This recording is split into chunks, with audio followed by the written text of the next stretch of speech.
Alors, on commence avec votre permission.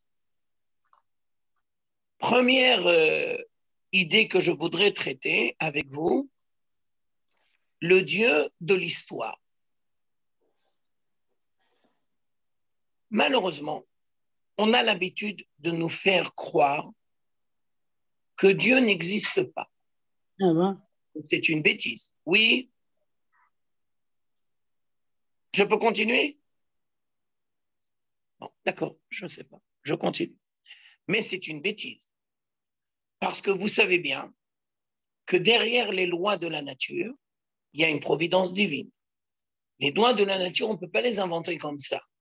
Et si on s'aperçoit qu'il y a des lois fixes, immuables, qui sont les mêmes pour tout le monde, qu'on peut les observer, qu'on peut en tirer profit, alors ça ne s'est pas fait tout seul. Il y a forcément quelqu'un derrière. Mais il faut dire quand même la vérité, la présence de Dieu se cache dans la nature. On peut ne pas voir la présence de Dieu dans la nature. Quand est-ce que l'on voit Dieu dans la nature? Ça s'appelle le miracle. Et le miracle, ça ne court pas les rues. Miracle dans le sens où Dieu casserait les lois de la nature et apparaîtrait. Style, par exemple, la mer Rouge ou les 10 plaies. Mais nous, le peuple d'Israël, les élèves de Moshe, nous savons que de la même manière qu'il y a le Dieu de la nature, il y a le Dieu de l'histoire. Et à vrai dire, le Dieu de l'histoire est plus important à nos yeux que le Dieu de la nature. Dans quel sens? Le Dieu de la nature, en fin de compte, nous les êtres humains, on n'a pas un grand rôle à jouer. C'est Dieu qui s'occupe de tout gérer. Par contre, dans l'histoire avec un grand H, l'histoire universelle, et plus particulièrement l'histoire d'Israël, là-bas, nous avons un rôle à jouer. Dieu nous invite et nous propose de participer à la réalisation d'un projet. Mais, de la même manière que Dieu cache sa présence dans la nature, on peut aussi ne pas avoir la présence de Dieu dans l'histoire. Et on peut dire que l'histoire humaine, c'est le fruit de décisions humaines et de ne pas voir la main divine. Alors, je vous donne des exemples. Qui a créé l'État d'Israël? Ça dépend à qui tu vas poser la question. Si tu demandes à M. Ben Gourion et à tous ses copains, il va te dire, c'est nous, c'est nous, c'est nous. Et tu vas lui dire le bon Dieu. Il va te dire le bon Dieu, je ne sais pas, je n'ai pas pris contact avec lui, je ne lui ai pas demandé son avis. C'est nous qui avons décidé le 15 mai 1948 de créer l'État d'Israël. Et puis si tu vas dire la guerre des 6 jours, le 3e jour de la guerre des 6 jours, je vous rappelle que le roi de Jordanie a décidé de rentrer dans les combats.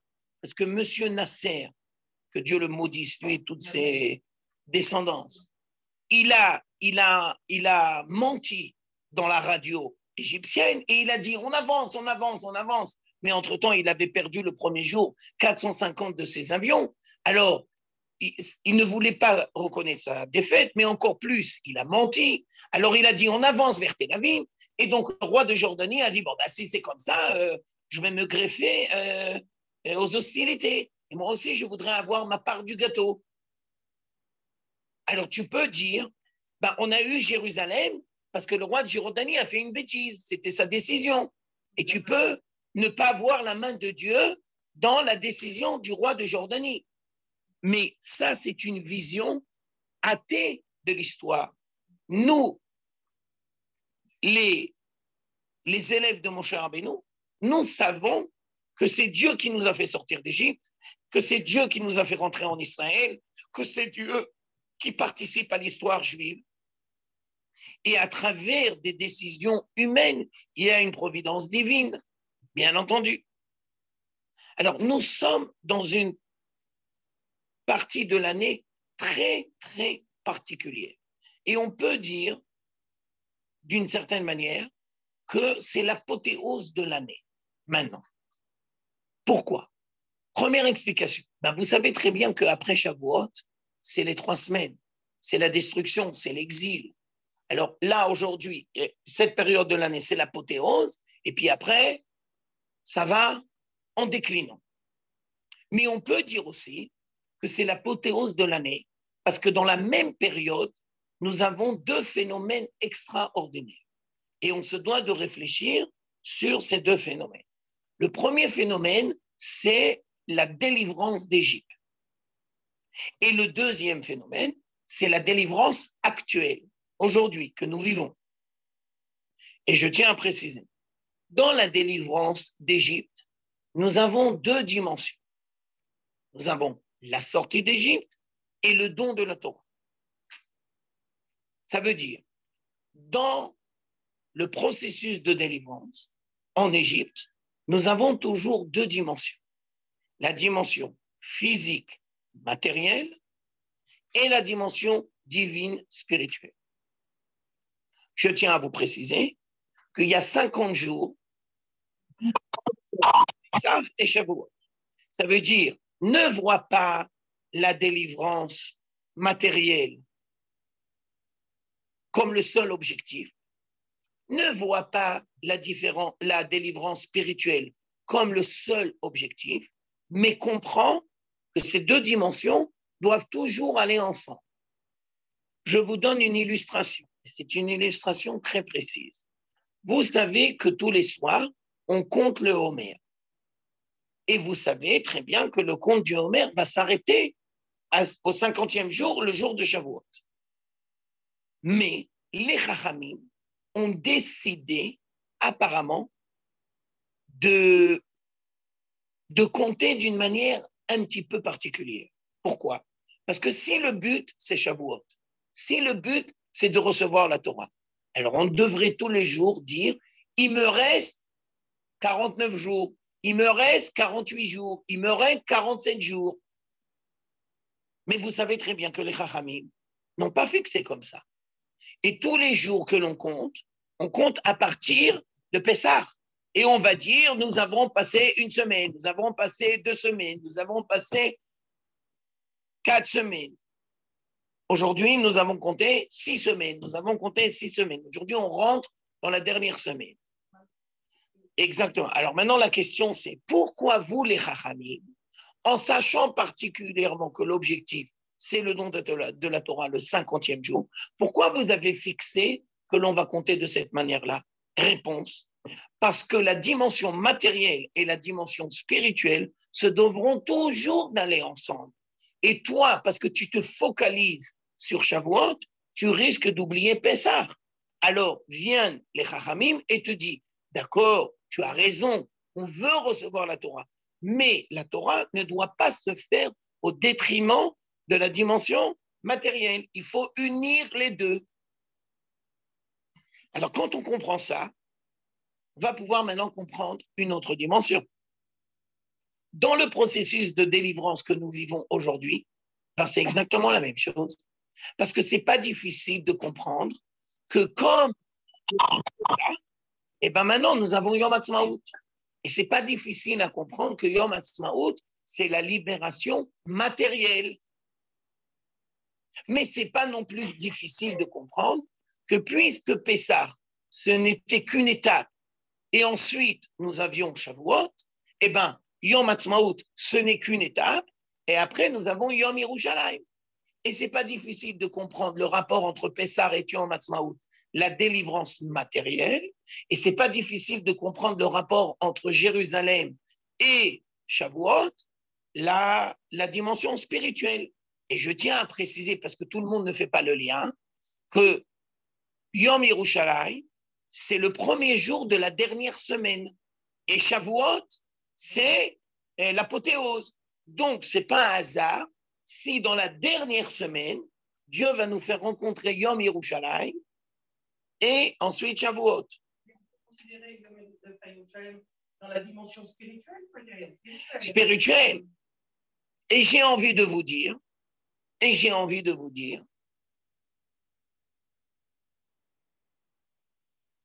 que puisque Dieu fait bien les choses, il fait toujours bien les choses. Quand on va revenir à Jérusalem, on ne va pas revenir à Jérusalem ouest, on va revenir à Jérusalem est. Parce que la sainteté se dévoile surtout, avant tout, d'abord, Jérusalem-Est, la montagne du temple. Ah. Ça veut dire tous les gens qui occultent la dimension spirituelle de l'existence, ils auront du mal avec Yom Yerushalayim. Ils auront du mal avec les conséquences de la réunification de Jérusalem. Je vais le dire vulgairement exprès. Ça nous emmerde. On aurait préféré pas avoir Jérusalem. Ça nous cause que des problèmes. On doit apprendre à gérer nos relations avec les Arabes. On ne sait pas comment le faire. Ça nous emmerde. Ça ne fait que des problèmes. Pourquoi vous, les Juifs, vous êtes tellement têtus? Contentez-vous de Yom Ha'atzmaut. Mais on peut envisager que l'on va recréer l'État d'Israël sans Jérusalem. Je tiens à vous préciser qu'en 1947, dans le vote de l'ONU, il y a eu une chose très belle et il y a eu en même temps un scandale. Mais les masses juives n'ont pas vu le scandale et ne se sont pas attardées sur le scandale. La chose très belle, c'est que après 2000 ans d'exil, les Goïms ont été capables de reconnaître la légitimité de l'État d'Israël. Et donc, il y a eu le vote à l'ONU et on a dit il faut créer l'État d'Israël. Je tiens à vous rappeler que 47, c'est 2 ans après 45, alors ils se sentaient coupables et il fallait faire quelque chose avec la question juive. Ce n'était pas possible. Mais je tiens à vous dire que dans le vote de l'ONU, eh ben, il n'y a pas Jérusalem. Il n'y a pas Jérusalem. Ça veut dire les Goïms ont dit Jérusalem, c'est la ville des 3 religions. Ce n'est pas la capitale de l'État d'Israël. Et nos amis les Américains, est-ce qu'ils ont reconnu la légitimité de Jérusalem en tant que capitale de l'État juif? Réponse, non. Il a fallu qu'un mec timbré, imprévisible, qui met toujours les pieds dans le plat, qu'on n'a rien à foutre de personne, qui s'appelle M. Trump, d'abord qui n'a pas été réélu une deuxième fois, donc il est venu au monde, il semblerait, je ne sais pas. On dit aujourd'hui qu'il voudrait reposer sa candidature. Je ne sais pas. Alors, je lui souhaite de réussir, mais il semblerait que pourquoi il est devenu le président des Américains? Pourquoi? Qu'est-ce qu'on va se rappeler, lui, dans 10 ans, 20 ans, 50 ans, 100 ans? Réponse, que sauf, la Jérusalem est devenue la capitale légitime de l'État d'Israël. Et bien entendu, M. Biden, il n'a pas le courage. Mais non, les démocratiques, c'est des peureux par nature. Il n'a pas le courage de venir en arrière. Alors, tout ça pour vous dire que ce n'est pas un hasard. Si, de la même manière que nous avons Pessah, Shavuot, alors nous avons Yom Ha'atzmaut et Yom Yerushalayim. Ça veut dire toujours, on se devra de réunir les 2 dimensions. Je continue, avec votre permission. En plein milieu de ce processus-là, nous avons Lag Baomer. Alors, on a le droit de se poser la question, mais quel rapport? Pourquoi on a besoin de Lag Baomer? La réponse est très simple. Je tiens à préciser d'abord. Nous avons 5 générations de Chachamim de la Mishnah. Ça veut dire 100, 150 ans. Et on a le droit de réfléchir. Sur les centaines de Chachamim, il n'y en a que 2 ou 3 qui vont être retenus dans tout le peuple d'Israël. Le premier, Rabbi Akiva, qui est le maître. Ensuite, 2 de ses élèves, Rabbi Meir et Rabbi Shimon. Alors, on est en droit de se poser une question sur les centaines de Chachamim qu'il y a eu. Mais pourquoi cela plus que les autres? Alors aujourd'hui, on va s'attarder sur Rabbi Shimon. Rabbi Shimon, on doit connaître forcément 3 dimensions. Et si on ne connaît pas ces 3 dimensions, on ne peut pas comprendre correctement le processus que nous vivons aujourd'hui. Première dimension de Rabbi Shimon.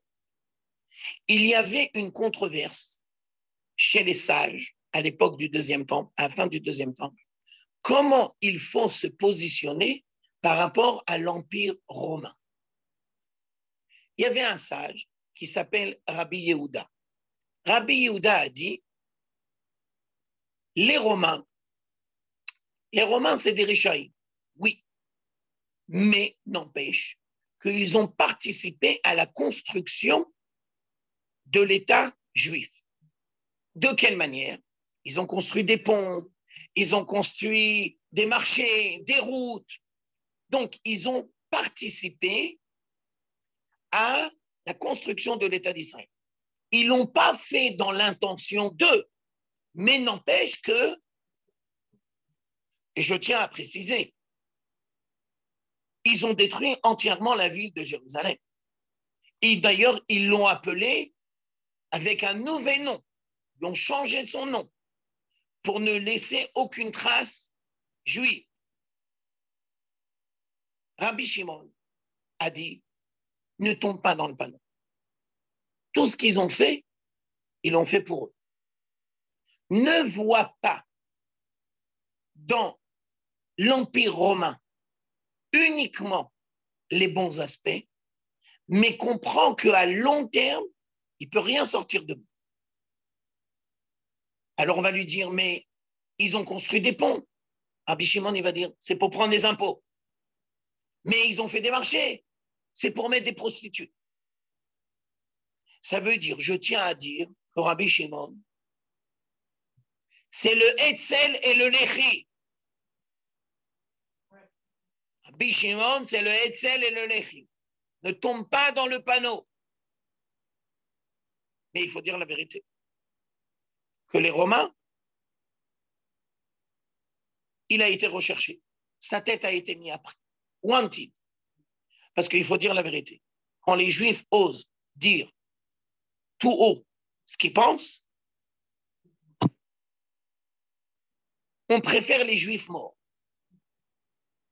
On préfère, et même quand ils sont morts, on va profaner les cimetières. On préfère que les Juifs se taisent, mais pas qu'ils rehaussent la tête et qu'ils ont le courage de dire ouvertement ce qu'ils pensent. Monsieur le Hamas, vous êtes les pires terroristes. Tu ne peux pas dire ça un truc en France. Tu ne peux pas dire un truc pareil en France. Vous pouvez avoir un avis sur les attentats d'Israël. Vous pouvez reconnaître qu'il y a des terroristes.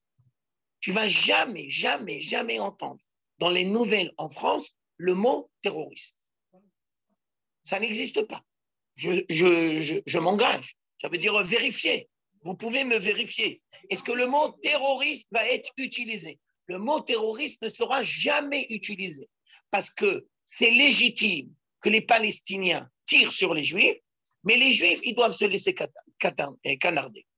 Alors, Rabbi Shimon, c'est quelqu'un qui ne baisse pas les bras, qui hausse la tête et qui ose dire une vérité, même si elle est contrariante, même si elle est dangereuse et provocatrice. Deuxième dimension de Rabbi Shimon. Rabbi Shimon, puisqu'il a dû fuir, il s'est enfermé dans la caverne et il a étudié la Torah. Mais maintenant, il faut faire attention. Dans la caverne, pendant 12 ans, avec son fils. Quand on lui a annoncé qu'il pouvait sortir, il a vu des Juifs qui travaillaient dans le monde matériel. Qu'est-ce qu'il a fait? Il les a brûlés.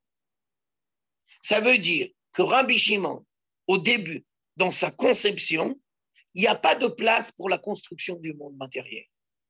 Ça veut dire que dans sa vision, il doit avoir que la dimension spirituelle. Et moi, je dis, et j'assume ce que je dis, que jusqu'à aujourd'hui, il y a des gens qui sont encore restés avec la première version de Rabbi Shimon. Alors, le texte de la Gemara va nous dire qu'il y a une voix céleste qui va sortir et qui va lui dire, attends 2 minutes, mais tu vas tout brûler, retourne dans ta caverne. Un an après, il va ressortir de sa caverne. Son fils continue à brûler. Et lui, il éteint. Il va voir un juif qui se prépare pour Shabbat avec 2 branches de myrte, chameau, il va le bénir.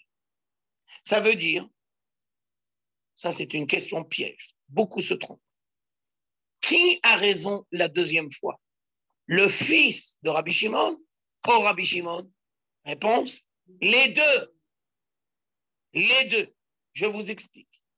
Rabbi Elazar continue à brûler. Pourquoi? Parce que par rapport au mensonge et par rapport à tout ce qui ne marche pas, il faut dire la vérité. Il ne faut pas avoir peur de dire la vérité. Donc, Rabbi Elazar a raison. Mais le problème de Rabbi Elazar, c'est qu'il est tout seul. Il n'y a pas quelqu'un pour l'équilibrer. J'y arrive. Il n'y a pas quelqu'un pour l'équilibrer. Alors, qui est là pour l'équilibrer? Son père. Lui, il brûle, lui, il éteint. Le danger de Rabbi Shimon, c'est qu'il passe son temps à éteindre. Et donc, il n'est plus capable de brûler. Donc, la solution, c'est de trouver l'équilibre entre 2 dimensions. La dimension matérielle et la dimension spirituelle. Et je tiens à dire que c'est très difficile de créer des gens équilibrés qui sont capables de gérer correctement les 2 dimensions, aussi bien à titre individuel qu'à titre collectif. Le danger des religieux, c'est qu'ils vont brûler. Ça veut dire, tous les gens qui n'auront pas la même vision que eux, ils vont brûler. Ça, c'est le danger des gens religieux. Le danger des gens qui ne sont pas religieux, c'est qu'ils vont devenir pluralistes et ils vont tout légitimiser. Même les choses qu'on ne peut pas et que l'on ne doit pas légitimiser. Bon, c'est pas grave, hein. Si on transgresse le Shabbat en Israël, chacun est libre de faire ce qu'il veut. Dans ta maison, tu peux faire tout ce que tu veux. Mais ici, ce n'est pas un État de juifs. C'est un État juif. Et je tiens à dire qu'aujourd'hui, dans le processus de délivrance, nous avançons et nous sommes divisés autour de cette question. Est-ce que l'État d'Israël est un État de juifs ou est-ce que l'État d'Israël est un État juif? État juif, ça veut dire que la dimension juive de la vie en Israël doit s'exprimer dans la collectivité. Alors, je vous donne des images. Normalement, l'aéroport de Jérusalem, l'aéroport de Tel Aviv, il ne doit pas être fermé le jour de Kippour. Ben non, il doit être fermé chaque Shabbat. Et normalement, la radio et la télé, eh ben, c'est comme Yom Kippour, il n'y a aucune différence. Alors, c'est pour ça que je suis en train de vous expliquer. C'est pour ça que je suis en train de vous expliquer qu'aujourd'hui, le peuple d'Israël a du mal à trouver l'équilibre entre Yom Ha'atzmaut et Yom Yerushalayim, entre la dimension matérielle et la dimension spirituelle. Et on veut nous faire croire que c'est l'un au détriment de l'autre. Et moi, je m'efforce de vous expliquer que l'on doit essayer de conjuguer correctement les 2 dimensions. C'est aussi un État pour les Juifs, mais ça doit être aussi un État juif. Et malheureusement, nous avons du mal. Ça veut dire, je vous donne une illustration pour que vous compreniez. Les masses juives, ils font Yom Ha'atzmaut, oui ou pas? Bien sûr. Les masses juives, ils comprennent tout à fait le sens de Yom Ha'atzmaut. Et maintenant, je continue. Les masses juives, ils font Yom Yerushalayim, oui ou non? Réponse, non. Ben non. D'abord, ce n'est pas un jour férié. Et on continue comme si de rien n'était. Donc, ça montre bien que le peuple d'Israël, aujourd'hui, a du mal à gérer correctement les 2 dimensions. Et on veut nous faire croire que c'est l'un au détriment de l'autre. Et moi, je tiens à vous expliquer que nous devons créer des gens qui comprennent le sens de Yom Ha'atzmaut qui sont capables de dire oui, nous voulons un État, oui, nous voulons créer une vie matérielle en Israël. Et de la même manière, nous voulons créer un État juif où la dimension juive va pouvoir se développer dans toute sa splendeur. Ça veut dire que la Torah en Israël ne doit pas être que du domaine particulier de l'individu. Quelle est la différence entre l'exil et la terre d'Israël? C'est très facile. En exil, la Torah, elle est individuelle. Tu le fais chez toi, dans ta maison. Au maximum, tu le fais dans ta communauté. Mais la rue, la vie, je vous donne des exemples. Tu es, par exemple, à Paris. Est-ce que tu peux imaginer un temps soit peu que tu vas réunir 10 juifs et tu vas faire mincha dans la rue? Mais non, tu n'es pas chez toi. Ça veut dire, première explication, tu n'es pas chez toi. Et deuxième explication, dans la conception juive, la pratique des mitzvot, c'est à la synagogue, mais ce n'est pas dans la rue.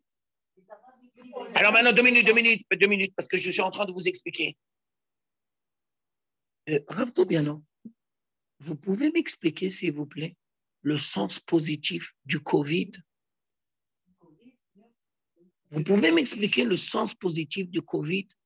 Réponse, tu vas sortir de ta synagogue pour prier dans la rue.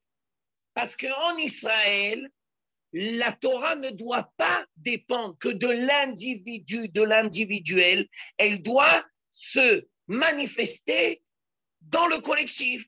Vous savez combien de gens, pour la première fois, ils ont entendu la prière de leur balcon? Ils n'avaient jamais entendu la prière.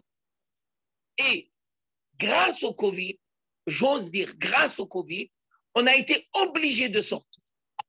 Beaucoup de gens ont pu découvrir. Ils n'avaient jamais entendu Kabbalat Shabbat. Mais bien sûr de ici. Ça veut dire que en Israël, et que en Israël, la Torah peut retrouver sa véritable place. Et sa véritable place, ce n'est pas uniquement dans le monde individuel, c'est dans le monde collectif. Je continue. À qui voulait poser une question? Ah voilà, oui, je me rappelle, excusez-moi, j'ai oublié. C'est pour ça que je préfère que de temps en temps poser des questions quand vous parlez, parce que c'est bien tout.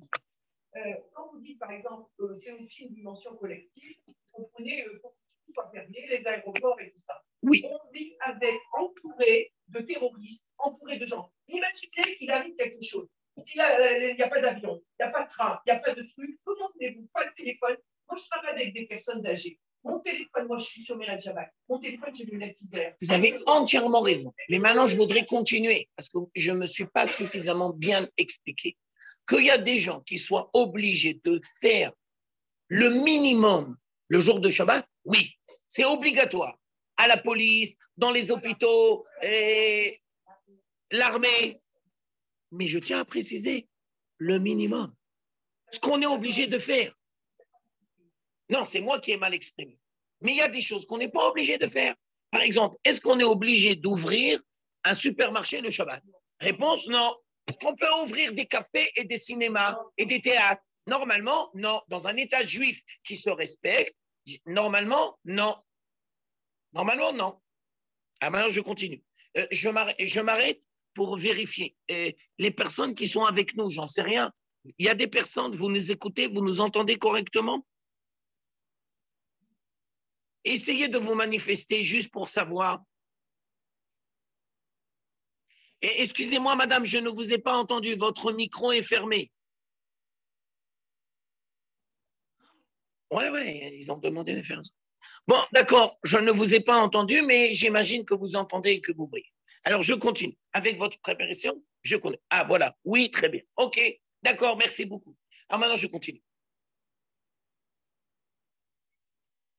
Maintenant, nous allons rentrer ensemble dans le prophète Isaïe. Alors, vous prenez, s'il vous plaît, la feuille. Pour les dames qui n'ont pas les feuilles, je vais lire le prophète Isaïe au chapitre 40, verset 9. Isaïe 40, chapitre 40, verset 9, et nous allons lire, traduire et expliquer. Alors d'abord, je dois un petit peu vous expliquer. De l'autre côté, voilà, exactement. D'abord, je dois vous donner un contenu historique pour que vous compreniez. Le prophète Isaïe, 150 ans avant la destruction du premier temple. Je recommence. Le prophète Isaïe, c'est 150 ans avant la destruction du premier temple. Et déjà, on voyait, on sentait, on percevait les prémices de la destruction. Ça veut dire, on voyait que ça sentait le brûler. Et le prophète Isaïe a essayé d'attirer l'attention du peuple d'Israël. Allez les gars, réveillez-vous, réveillez-vous, réveillez-vous. Mais il faut dire la vérité, ça n'a pas marché. Et le peuple d'Israël n'a pas été capable de tenir compte du prophète Isaïe. Le peuple d'Israël a vu dans le prophète Isaïe un prophète qui nous annonce que des mauvaises choses. Si vous continuez, il y aura la destruction. Mais non, pourquoi tu parles négativement? Ils n'ont pas été capables d'intégrer. Maintenant, de la même manière, le prophète Isaïe voit en prophétie le retour du peuple d'Israël sur sa terre. Et il y a des prophéties qui vont nous parler de l'après-destruction, du retour du peuple d'Israël, du retour des exilés. Il y a, chez les commentateurs de tout temps, deux manières d'aborder les prophéties du prophète Isaïe. Première explication, il s'adresse après les 70 ans d'exil en Babylonie. Alors donc, il dit ce qui va se passer après 70 ans. Deuxième explication, non, il ne parle pas qu'après l'exil de Babylonie. Il parle aussi après 2000 ans d'exil. Et donc, les mêmes prophéties qui parlent du retour, tu dois les interpréter de deux manières. Tu dois les interpréter. Il parle quand on va revenir, après 70 ans de Babylonie. Il parle quand on va revenir après 2000 ans d'exil. D'accord? OK. Alors maintenant, je lis le texte et je vous traduis. En haut ici. D'accord? Al-Ar Gavoa, Alilach Mevaseret Sion. Ça veut dire, il y a une femme qui s'appelle Mevaseret Sion. Elle annonce le retour de Sion. Et le prophète lui dit, Madame, je voudrais que vous montez sur une montagne très haute. Alilach al-Ar Gavoa Mevaseret Sion. Ça veut dire, le problème de Mevaseret Sion, c'est qu'elle n'est pas à sa place. On l'entend, elle parle, mais le prophète lui dit, vous n'êtes pas à votre place. Vous devez monter sur une montagne très haute. De la même manière que le prophète s'adresse à Mevaseret Sion, le prophète va s'adresser à Mevaseret Yerushalayim. Et cette fois-ci, qu'est-ce qu'il va lui dire? Arimi bekoar koler, Mevaseret Yerushalayim. Arimi altirai. Faites-vous entendre, Madame de Jérusalem, annonciatrice de la délivrance de Jérusalem. Ça veut dire, Mevaseret Yerushalayim, elle est à la place, elle est bien, elle n'a pas besoin de changer de place. Le problème, c'est qu'on ne l'entend pas et elle n'ose pas dire. Alors le prophète lui dit, mais vas-y, fais-toi entendre, lève ta voix et n'aie pas peur. Alors, cette prophétie nous demande deux choses. D'abord, de comprendre quelle est la différence entre Mevaseret Sion et Mevaseret Yerushalayim. Pourquoi on en a besoin de deux? Et ensuite, on se devra de comprendre, mais pourquoi le prophète demande à chacun quelque chose d'autre? Alors, on explique. Mevaseret Sion, c'est l'annonciatrice de la délivrance matérielle. Et ce n'est pas un hasard si le retour des exilés va s'y appeler le sionisme. Eh bien oui, on retourne à Sion.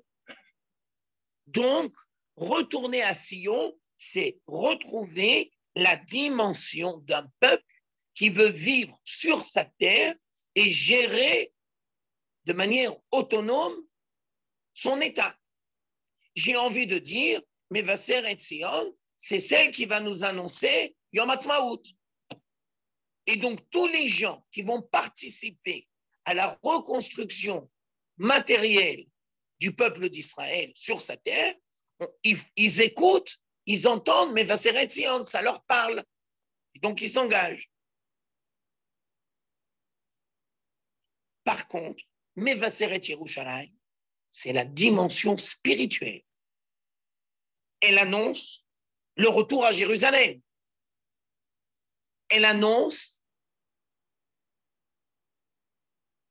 le désir de retrouver la dimension spirituelle de l'existence.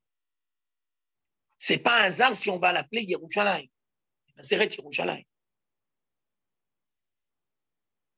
Alors maintenant que l'on a compris les deux vocables, maintenant, on se doit d'approfondir. Quel est le bon aspect de Mevaser Sion? Et quel est le danger de Mevaser Sion? Alors on explique. Mevaser Sion a beaucoup de courage, a beaucoup d'audace. Mevaser Sion n'a pas peur de relever les défis. Et si, pour participer à la reconstruction de l'État d'Israël, on doit faire des pieds et des mains et on doit créer de toutes pièces, Mevaser Sion va dire, je suis là, tu peux compter sur moi. Je participerai, je serai prêt à donner ma vie. Alors, on va faire les marécages et on va faire grandir.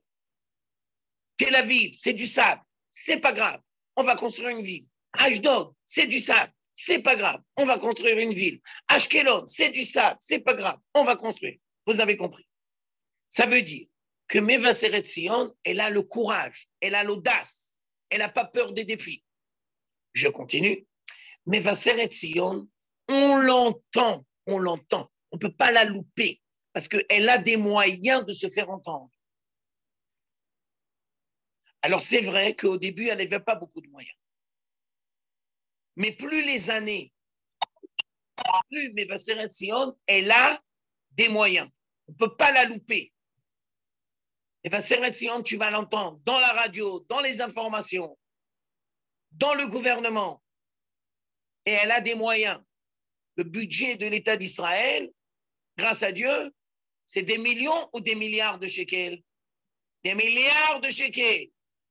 Mais ça va faire 73 ans qu'on est là. Oui, grâce à Dieu, des milliards de shekels. Maintenant, c'est quoi le problème de Mevaser Sion? Après que l'on a expliqué son bon aspect, c'est quoi son problème? Son problème, c'est qu'elle n'est pas à sa place. Ça veut dire quoi, elle n'est pas à sa place?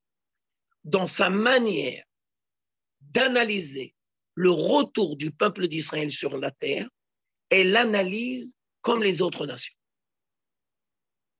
On veut créer un État comme tous les États. On veut créer une vie en Israël qui ne sera pas différente de la vie à Paris, à Londres, à New York. On va créer un État et il sera légitime pour tout le monde, sans aucune différence. Vient le prophète, il lui dit, Mevaser Sion, Alilach alar gavoa. Tu dois être capable d'intégrer que le retour du peuple d'Israël sur sa terre, ce n'est pas un phénomène nationaliste comme on a rencontré chez les autres nations. Ce n'est pas entièrement la même chose. Il y a une dimension nationaliste, mais tu dois comprendre qu'il y a une parole divine qui se cache. D'un air de dire, Mevaser Sion, tu devrais apprendre à écouter Mevaser Yerushalayim. Et Mevaser Sion a du mal à écouter Mevaser Yerushalayim. Et a du mal à légitimiser Mevaser Yerushalayim. Je reprends le texte. Mevaseret Yerushalayim, elle est à la bonne place. Alors, si toi, tu dis à Mevaseret Zion, je voudrais que tu changes de place et que tu montes sur la montagne, ça voudrait dire, je voudrais que tu rencontres Mevaseret Yerushalayim et que vous allez vous retrouver ensemble sur la même montagne. Vous allez commencer à parler le même langage. Je vous précise, je vous donne une illustration. Quand on a des enfants en Israël et qu'on veut leur acheter des livres, est-ce que l'on va prendre des livres en hébreu? Bien sûr. Alors maintenant, c'est la question piège. Et tu vas prendre des livres en hébreu qui sont la traduction de livres qui ont été écrits par les goïms? Ce n'est pas la première chose que tu vas donner à tes enfants. On n'a rien contre Cendrillon, Blanche-Neige, les contes de Grimm, les contes de Anderson. On n'a rien contre. Mais tu comprends bien que ce n'est pas la première priorité. Tu comprends bien qu'on a une culture qui nous est propre. Et si toi, tu viens en Israël, tu traduis en hébreu, et c'est ça que tu donnes à tes enfants, le bas blesse. Tu peux le donner ultérieurement, mais tu peux pas le donner en priorité. C'est ce qu'on fait aujourd'hui. Ça veut dire que l'on vit au diapason de la culture de la France ou de New York ou des références culturelles que nous avons vues pendant 2000 ans d'exil. Alors vous allez me dire, mais alors qu'est-ce qu'on va proposer à nos enfants? Réponse, le Tanakh. Alors c'est pour ça qu'on revient en Israël, parce que revenir en Israël, c'est une naissance, c'est retrouver son identité perdue. Je suis d'accord avec vous, madame, mais maintenant on explique le principe. Le principe, est-ce que l'on revient en Israël pour dire en hébreu ce que l'on avait l'habitude de dire en anglais, en français et en allemand? Mais pas du tout.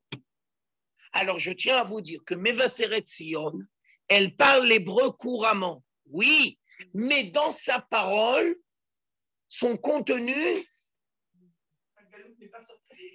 la galoute n'est pas sortie de nous. Je voudrais bien préciser, parce que vous risquez de mal comprendre. On ne va pas dire qu'il faut entièrement occulter et annuler. Non. Mais on va dire en priorité. Je vous donne encore un autre exemple. C'est un exemple difficile. Je ne suis pas là pour jeter la pierre. C'est un exemple difficile. Tu vas venir en Israël. Tu vas faire grandir tes enfants. Tu leur parles en français ou en hébreu? Normalement, tu es censé leur parler en hébreu. Sur la double langage, c'est bien. Quelle est la langue maternelle? La langue maternelle. La langue maternelle, normalement, ça doit être l'hébreu. Je sais que sans faire exprès, je vous blesse, mais ce n'est pas mon but. Je tiens à vous expliquer un principe. L'exil, c'est une erreur de parcours. On n'aurait jamais dû y arriver. Et quand est-ce que c'est arrivé? C'était des athées? C'était des gens religieux? Je ne parle pas à un niveau individuel et je ne suis pas là pour juger les gens. Je suis là pour vous amener une réflexion. Je suis là pour essayer de réfléchir. Pas comment ça se passe dans la réalité. Quel est l'objectif? Quelle est la meilleure solution? Que l'hébreu redevienne une langue maternelle, oui ou non? Et bien sûr. Ça veut dire que retrouver l'État d'Israël, c'est une renaissance culturelle. Mais bien sûr. Mais bien sûr.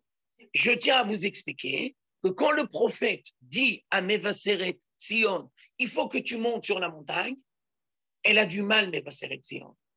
Elle a du mal. Alors maintenant, je précise. Mais alors pourquoi tu lui demandes de monter? Parce qu'elle reste avec toutes les autres nations. Je vous donne l'explication du Rav Kook. Pourquoi tu lui demandes de changer de place? Parce qu'elle reste dans le bain culturel de toutes les nations. On peut et on doit faire les deux, mais on doit savoir les priorités. On doit savoir les priorités. Je suis d'accord avec vous. Je suis d'accord avec vous, madame. Abraham était sur une rive et le reste du monde était vous avez entièrement raison. Vous avez entièrement raison. Je vais approfondir ce que vous êtes en train de dire. Être juif, c'est très difficile. Être juif, c'est très difficile. Vous savez pourquoi? Parce que tu devras toujours affronter la solitude. Et je voudrais continuer mon analyse. La solitude humaine, mais jamais la solitude divine. Mais beaucoup de juifs ont du mal à assumer la solitude humaine. Parce que tu seras toujours à contre-courant. Tu ne seras jamais exactement comme les autres. Mais attends, mais je ne comprends pas, monsieur Tobiano, mais pourquoi vous ne pouvez pas manger dans la même assiette que vous?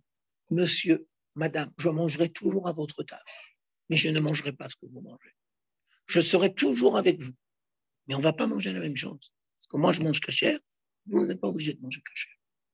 Pour qu'un juif soit capable de dire ça, d'abord à lui-même et après aux autres, ça lui demandera beaucoup de conviction. Et je tiens à dire qu'un juif aura toujours des scrupules et il se sentira toujours coupable.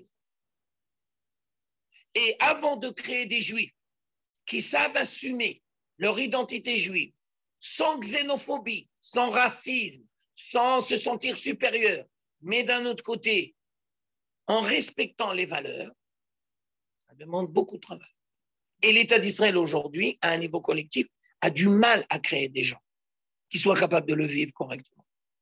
Tu dois être capable de dire à un arabe aujourd'hui, monsieur, vous faites partie intégrante de l'État d'Israël. Et c'est notre responsabilité de subvenir à vos besoins sociaux. Mais la légitimité de l'État d'Israël, en aucun cas, ici c'est la terre des Juifs. Ça a toujours été la terre des Juifs et ça restera toujours la terre des Juifs. On aura toujours l'hospitalité. Vous pouvez toujours vous sentir avec nous. Mais les Juifs ne le disent pas. Les Juifs ne le disent pas et les Arabes en profitent. Parce que je m'excuse, on ne va pas dire des noms, mais il y a des choses qui sont dites à la Knesset qui sont scandaleuses. Imaginez qu'un Juif en France, il aurait le culot de dire à l'État français, non, il faut changer. Et je tiens à préciser, il ne faut pas changer les Arabes, il faut changer les Juifs. Mais bien sûr. n'est pas rentré en Israël, cette génération, vous la sentez, la Knesset et compagnie et tous ces gens-là. Alors, on va dire. Ils n'ont pas la conscience des choses. Alors, je voudrais préciser. Non, on a besoin de Alors, excusez-moi, nous allons gérer ensemble. Alors, je vais dire maintenant, après que j'ai parlé de Mevaseret Zion, maintenant je vais parler de Mevaseret Yerushalayim. Le danger de Mevaseret Yerushalayim, c'est qu'elle va enlever la légitimité de Mevaseret Zion. Elle va dire, mais non, on n'a pas besoin de vous, on débrouille très bien sans vous, on n'a pas besoin d'armée, on n'a pas besoin d'État, on n'a pas besoin de culture, on n'a pas besoin d'agriculture, on n'a pas besoin d'économie. Je vais encore plus loin que ça. Je voudrais vous donner une explication actuelle. Le problème de Mevaseret Yerushalayim, ce n'est pas uniquement de ne pas légitimiser Mevaseret Zion. Non, ça va plus loin que là. Quand Mevaseret Zion va devenir malade, parce qu'elle va trop donner de place à la culture et aux références d'égoïsme, Mevaseret Yerushalayim risque de vouloir détruire Mevaseret Zion. C'est aujourd'hui ce qui se passe. On est en plein dans le film. Ça veut dire que le danger de Mevaseret Yerushalayim, c'est de croire que toute la vérité est que chez elle. Et parce que Mevaseret Yerushalayim parle un langage de Torah, alors elle risque de croire que toute la vérité est que chez elle. Et parce que Mevaseret Zion est malade, et malade, ça veut dire qu'elle parle un langage qui n'est pas juif, qui est goy.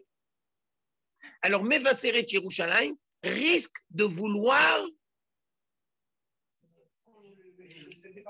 de se débarrasser. On est en plein dans le film. On est en plein dans le film. Ça veut dire que le défi, c'est que Mevaseret Zion et Mevaseret Yerushalayim puissent aller ensemble et se légitimisent. Alors maintenant, je voudrais vous donner un autre texte de la Bible. Vous savez très bien que nous avons vécu une tragédie dans le peuple d'Israël. On en a vécu plein, mais en ce qui nous concerne, ça s'appelle la vente de Yosef. La vente de Yosef. Vous ne voyez peut-être pas le lien entre la vente de Yosef et Mevaseret Zion et Mevaseret Yerushalayim. Alors maintenant, je vous explique. La valeur numérique de Zion, c'est la même valeur numérique que Yosef. La valeur numérique de Zion, c'est 156. C'est la même valeur numérique que Yosef. Et de la même manière que Yosef sait gérer le monde matériel, quand il va en Égypte, c'est lui qui va sortir l'Égypte de sa crise économique, mais Mevaseret Zion sait gérer le monde matériel. Et je tiens à vous expliquer, ce n'est pas un hasard si toutes les autres tribus ont enlevé la légitimité de Yosef. Ils étaient prêts à le liquider, ils étaient prêts à le jeter. Alors maintenant, j'explique selon le Rav Kook. Pourquoi ils l'ont jeté dans la citerne et ils vont l'exterminer? Réponse. Yosef disait, on doit amener la parole divine à toute l'humanité. C'est ce que la gauche israélienne dit aujourd'hui. Et les autres frères lui ont dit, tu vas nous amener l'assimilation.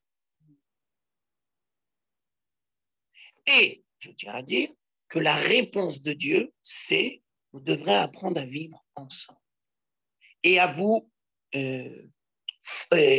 imprégner l'un de l'autre. Alors, quand on va lire la paracha de Yosef, les Chachamim vont nous dire, je vous invite à lire une prophétie du prophète Yecheskel, qui se trouve au chapitre 36. Et là-bas, qu'est-ce qu'on va nous dire? Qu'il y a un arbre qui s'appelle Yehuda. Et il y a un arbre qui s'appelle Ephraïm. Ephraïm, c'est le petit-fils de Yosef. Et ils doivent apprendre à faire un. Ça veut dire qu'ils doivent apprendre à créer une unité en respectant les différences. Ça veut dire, Mevaseret Zion se devra toujours de rester Mevaseret Zion. Mevaseret Yerushalayim se devra toujours de rester Mevaseret Yerushalayim. Parce que c'est le petit-fils. Non, mais ça veut dire que ça doit sauter une génération. Non, c'est un long sujet, je ne prends pas là-dedans. Aben Yakirli Ephraim, toujours Ephraim, c'est le nom du peuple d'Israël. Au début. D'accord. Alors, je ne voudrais pas qu'on perde le fil, s'il vous plaît. Le texte ici, dans Isaïe, nous dit le défi de chacun. Le texte dans Yecheskel va nous dire ils doivent apprendre à se respecter et ils doivent apprendre à se fondre les deux en un arbre. Mais je vous précise, se respecter, c'est apprendre à gérer les différences. Ce n'est pas tomber dans l'unicité. Et ça, c'est le danger.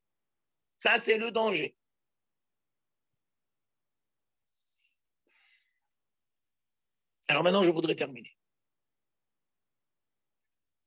Nous avons parlé beaucoup de Jérusalem. Je voudrais terminer avec Shavuot.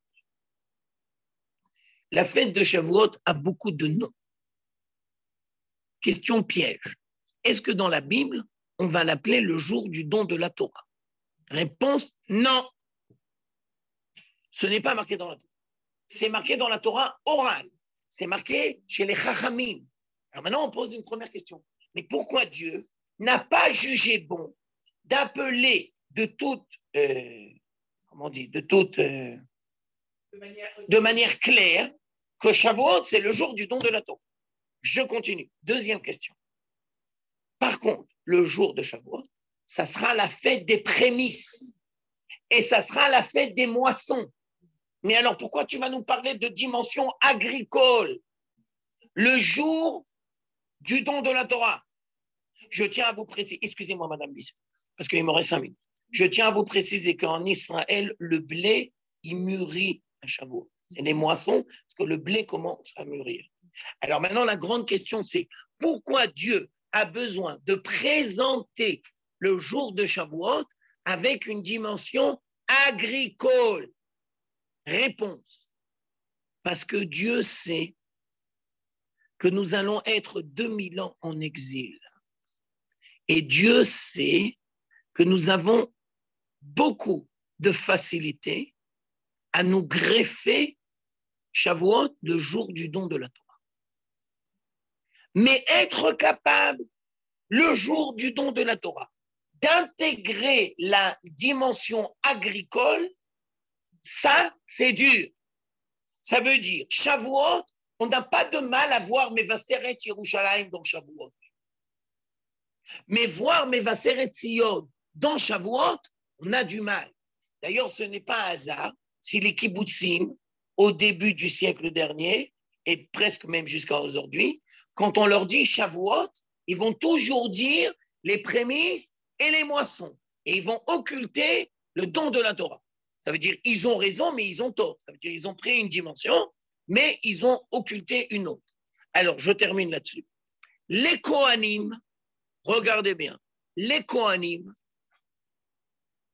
à Pessah, on va leur demander, le lendemain du jour de Pessah, on va leur demander, vous allez dans les champs, vous allez couper l'avoine, l'orge, et vous allez l'amener au Beth Amikdash en cadeau. Les Kohanim, pourquoi les Kohanim? Parce que la Torah que l'on veut recevoir, ce n'est pas Mevaseret Yerushalayim tout seul, ce n'est pas Mevaseret Sion tout seul, c'est les deux. Alors les Kohanim qui n'ont pas de terrain et qui d'habitude enseignent la Torah toute l'année, se devront d'aller dans les champs, de couper l'orge et de l'amener en sacrifice au Beth Amikdash. Le jour de Shavuot, ces mêmes Kohanim se devront de préparer 2 chalot, 2 pains de blé, en sachant pertinemment qu'un Pessah, le blé, il était chametz. Maintenant, il y a une mitzvah de manger du chametz à Shavuot. Il y a une mitzvah dans le Beth Amikdash pour les Kohanim de manger du pain. Ça veut dire que le pain, c'est une création humaine. Mais il faut dévoiler la dimension divine. Mevaseret Sion et Mevaseret Yerushalayim doivent toujours aller ensemble. Mevaseret Sion, c'est la dimension humaine, c'est matériel. Mevaseret Yerushalayim, c'est la dimension divine. Ça devra toujours aller ensemble. Et ce n'est pas un hasard si jusqu'à aujourd'hui, nous avons du mal à gérer correctement ces 2 dimensions parce qu'on est en plein dans le processus.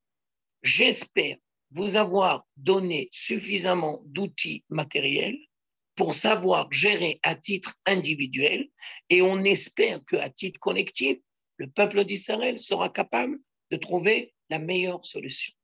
Je vous souhaite une très bonne fête de Yom Yerushalayim. Je vous souhaite une très bonne fête de Shavuot. Je vous invite à ne pas trop vous éclater dans les cuisines et je vous invite à faire des choses qui seront très bonnes. À la prochaine. Et au revoir, mesdames. Je ne leur ai pas dit au revoir.